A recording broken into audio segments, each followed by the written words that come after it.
I'm going to keep this one short. I'm staying home today, not feeling real great, but wanted to make sure I get to you guys for the second Sunday of Lent. And I'm going to read you a really short one from the Old Testament, all the way back in the book of Genesis. You remember Genesis is the first book of the Bible. It's the beginning of God's story with his people. And the father of our faith is Abraham.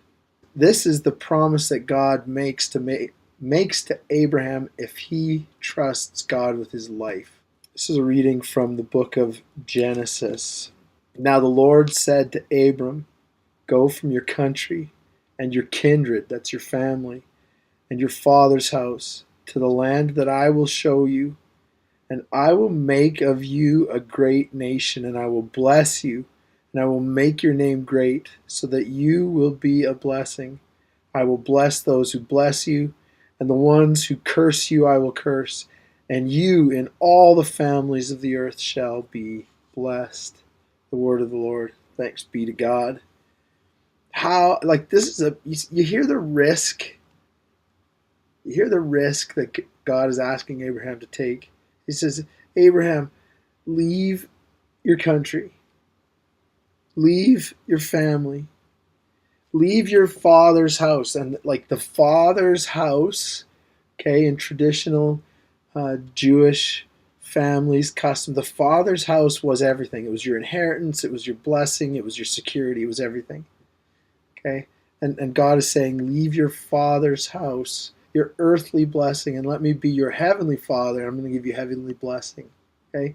He goes on to tell him, he says, I'm going to make you great. I'm going to do things through you, with you, and for you that you can't do on your own. And it's going to have generational effects. You ever want to make a difference in the world? You ever thought about that? Maybe you haven't thought a ton about it. I think about it a lot. I think about, like, man, what's the impact that I'm leaving on this world behind me? And my greatest impact is that as a dad, right? To raise my 6 kids to be wholehearted and free and full of life and walking and working in their gifts and then letting them go out and change the world and doing everything I can as a dad to support them. I multiply my own life by 6 times, maybe more than that, right? Just by loving my kids and being a good dad to them. And God knows that. He says, I'm going to love you and I'm going to be a good dad to you. And you're going to go out and your blessings are going to go through the generations. And so we call Abraham the father of our faith. Is where it all started. And it started with him trusting God with his life.